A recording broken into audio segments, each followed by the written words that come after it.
احمد الشامي. اتفضل يا دكتور.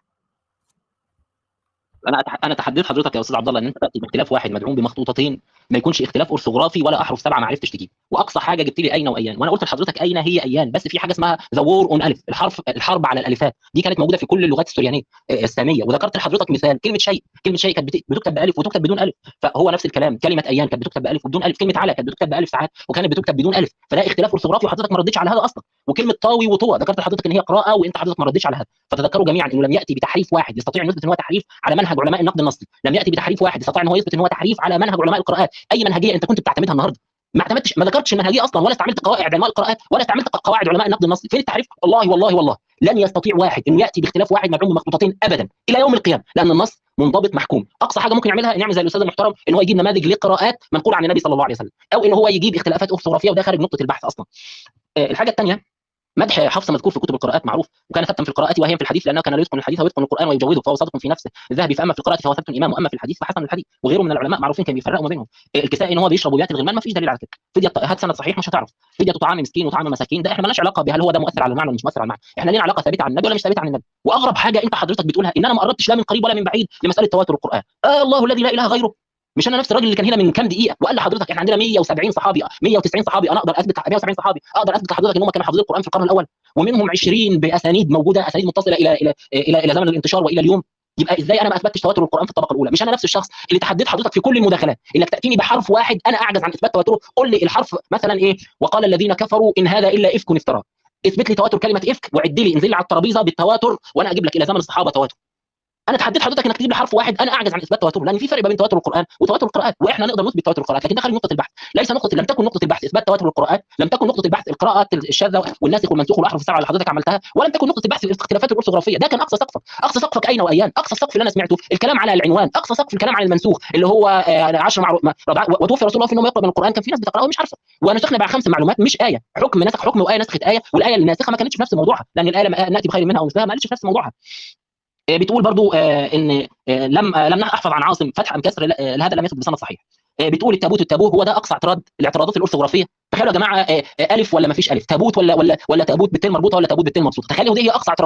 اعتراضاته، فعلا كتاب عزيز ما حدش يستطيع ان هو يثبت تحريفه، اقصى سقفهم والله العنوان هو من الموضوع ولا مش موضوع، اللي هو البسمله، والله الالف دي مضافه ولا محذوفه، والله الكلمه دي بتين مبسوطه ولا تين مربوطه، ده اقصى السقف، اقصى سقف الاستاذ عبد الله هو او غيره ان هو يناقشنا هل القران ثابت جدا جدا جدا جدا ولا ثابت جدا جدا جدا جدا جدا جدا، بس مش هل هو ثابت اصلا ولا لا، هم بيتكلموا في الاثباتيه، مساله التواتر يا جماعه هو شخص لا يتكلم عن التحريف ولا شخص حتى يتكلم عن ثبوت القران، فهو معترف بهذا، انما يتكلم على مستوى الثبوت، فالحمد لله الذي جعل اقصى كيد مخالف القران النقاش في درجه الاثباتيه، لا في اصل الثبوت ولا في التحريف، فضلا بقى عن التحريف. بتقول لي هل المخطوطات الاصليه كان بها البسمله في سوره براءه، هو ده الاعتراض، هل العنوان كان موجود ولا ما كانش موجود؟ بتقول لي ان الانفال ولا التوبه كانوا منفصلين ولا متصلين، هو ده الاعتراض، هو ده اللي بيطعن في موثوقيه النص يا استاذ عبد الله. شايفين يا جماعه نوعيه الاعتراضات، اعتراض باضافه الف ولا حذف الف، اعتراضات ته مبسوطه ولا ته مربوطه، اعتراض كانوا شادين سطر ما بين الانفال هذا مستوى الاعتراضات، ده نوعيه الاعتراضات، ان السورتين كانوا مدموجين مع بعض ولا لا. على كل حال الحديث اللي انت حضرتك ذكرته حديث ضعيف جدا لا يثبت اصلا. بتقول لي ان عثمان فرض المصاحف فرضا، الكلام ده مش صحيح، ولو انت تقصد فرضها فرضا يعني باتفاق الصحابه فنعم، وفي اجماع من الصحابه على ذلك، كما في حديث علي ايها الناس لا تغلوا فيما فعل عثمان من امر المصاحف،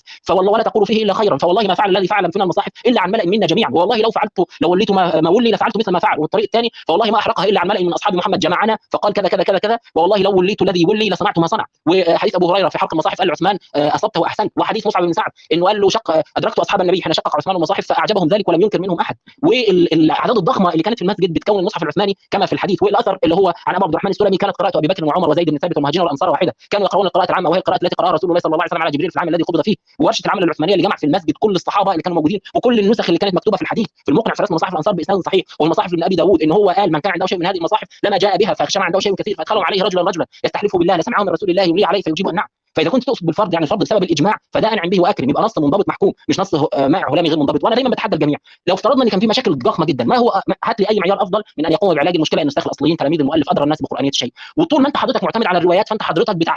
بتعترف ان احنا على درايه كامله بادق تفاصيل النص، قدرتنا على الوصول لعثمان والوصول لعمر والوصول لابو بكر، قدرتنا على معرفه تفاصيل الجمع البكري والجمع العثماني، قدرتنا على معرفه قراءه هذا هيت لك ولا هيت لك، قدرتنا على معرفه قال هذا التابوت ولا التابوت، هذا بيثبت درايه المسلمين بالنص على جميع مراحل انتقال النص، وانا دايما بتحدى الناس انك تاتيني بفتره مظلمه في تاريخ انتقال النص، يا جماعه الاعتماد على الروايات بيثبت قدره المسلمين على الوصول لشهود العيان، فكنا احنا عندنا قدره على الوصول لشهود العيان، ايه هي الفتره المظلمه اللي هتؤدي لان النص يختفي؟ فاحنا عندنا القدره بالوصول بالنص للصحابه بدليل اعتمادك على هذه الروايات، وكل المناظره بتاعت حضرتك انت حضرتك الالزام فيها نسبي، وعلامه الحق ان هو مطلق يا جماعه مش نسبي. انت بتحتج علينا بما في كتبنا فقط، والا فانت من جواك مش من حقك تعتقد ان القران محرف. ليه؟ لان هذه الروايات لم تثبت عندك، انت مش معتقد من جواك ان هي ثبتت. فانت ايه دليلك انت على ان القران محرف؟ انت ما تعرفش تجيب، انت فقط بتثبت القوم بما في كتبهم، واحنا بنرد على انفسنا بما في كتبنا. الحق اللي هو الحقيقي هو اللي يلزم الجميع. لو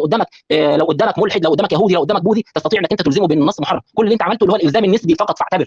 بتقول لي هل يمكن ان اتواطا الصحابه على الكذب؟ يا راجل ده انا ذكرت لك 170 واحد، 70 40 و70 يوم استحرار القتل اللي هو يوم اليمامه، وال30 واحد باسمائهم، 170 واحد دول يجتمعوا على الكذب؟ والله خلاص قولها يا استاذ عبد الله، قول ايوه ده دول 170 شخص، وال170 شخص عقلا ينفع يتفقوا على الكذب براحتك. بتقول لي ما الذي افزع حذيفه؟ افزع حذيفه خوفه على القران، كنا خايفين على القران ده ضدنا، سبحان الله العظيم. بتقول برضو البسمله كانت في مصحف ابن مسعود، ما فيش دليل على هذا، وعمر قال ان النبي يهجر سيدنا عمر، ما قالش الكلام ده حديث منسوب لبعض الناس مش لسيدنا عمر بن الخطاب. الشاهد يا جماعه احنا عندنا اكثر من 40 مخطوط من القرن الاول، و45 من النصف الاول من القرن الثاني، كلها نص عثماني قياسي، بما فيها مخطوط صنعاء رقم واحد نفسه اللي صاحبه مسح النص السفلي واعاد كتابه النص العلوي موافق للنص الحالي، لان صاحبه كان عنده بعض الاخطاء مع بعض القراءات الشاذه. رقم اثنين احنا عندنا اكثر من 1500 سند نقلهم الامام الهذلي وغيره في كتب القراءات، 1500 دول مستحيل يتفقوا على الكذب. رقم ثلاثه احنا عندنا اكثر من طريقه نثبت بها التواتر، زي التواتر بشهاده القسم المشترك كومبوز نيتشر اتستيشن اللي انا اتكلمت عنها من شويه، واثبتت بها ان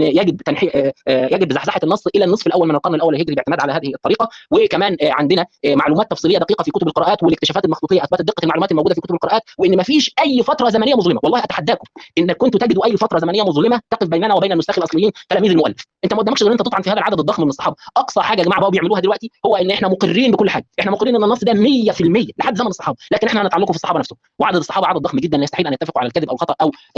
النسيان. وكمان اللي انا ذكرته بكثره الاقتباسات من القران الكريم على مستوى الطبقه الاولى وعلى مستوى الطبقه الثانيه وعلى مستوى الطبقه الثالثه، احنا على درايه بوجود اسماء وكيانات صور من زمن النبي، احنا عندنا اسباب نزول للايات، والقران كتاب اسلوبه صعب التقليد وانه لكتاب عزيز. جزاكم الله خير. شكرا دكتور احمد، شكرا.